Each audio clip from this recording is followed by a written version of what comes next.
pagkakagupit mo yung konti-konti man. Ay, yung ipagano, yung pagkaka-layer. Pero yung sa ano, pag nakalikod ka, mahaba pa. Pag nakalikod, mahaba pa rin sa pagganon siya. So yung papagawa niyo po is organic protein with Botox. Yung 3,500. Okay. Kailan po kayo nang napagawa? March. Bali March. 6 months. Last year or this year? This year lang. Kay Marian din? Hindi. Sa iba? Oo, kasi nung nagmamadali ako nun, yung pinakamalapit na lang, di ba, nagpalit kayo ng branch. Ang branch of? Pero yung before yun, sa inyo po. Sino gumawa sa'yo dito? Kayo po. Kaya nga bumalik talaga ako kasi hindi ko nagustuhan yung last. Tapos yung sa'yo talaga nagustuhan ko. Yun nga lang lumayo talaga. And then sa kulay niyo po, ano po ang gagawin natin sa kulay? Yung po sa tingin nyo nababagay. Yung parang medyo ipapantay lang natin dito at saka dito sa baba. Mga darker konti, gano'n. Darker. Para magpantay na siya. Okay, so yun since yung buhok na po is dry na siya dito sa baba.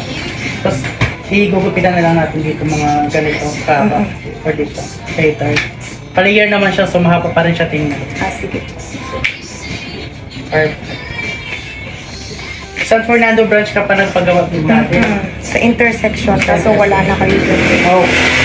After nga na yung mag-uusap guys, ay syempre kailangan din natin siyang umpisahan na lagyan ng straightening ng kanyang buhok or ribbon na rin natin. Then apply na natin ng rebonding cream. So yun guys ay naka-fast forward na nga ito. At syempre guys kailangan din na siya natin ibabad ng at least 40 to 1 hour. So syempre guys binantayan ko talaga ito dahil nga ay syempre na-request nga tayo ni Madam. At syempre guys kailangan ko rin ipakita sa inyo mga kasabayan ni Madam na nagpapagawa, diba?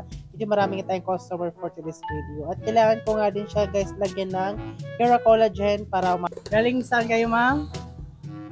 Santo Tomas. So far, yung Sobrang satisfied ako. Super, ay, naku, napakaganda. Kuhang-kuha po yung gusto ko. Achieve na achieve. Kaya lang yung problem natin is yung kulay mo before at saka yung like yung before at saka yung siya masyadong okay lang naman po sa inyo kasi nag-less po talaga doon sa protein. Pero overall, Okay. Yung kulot mo dito na wala. oo, yung sumpa nating Opo. matagal na.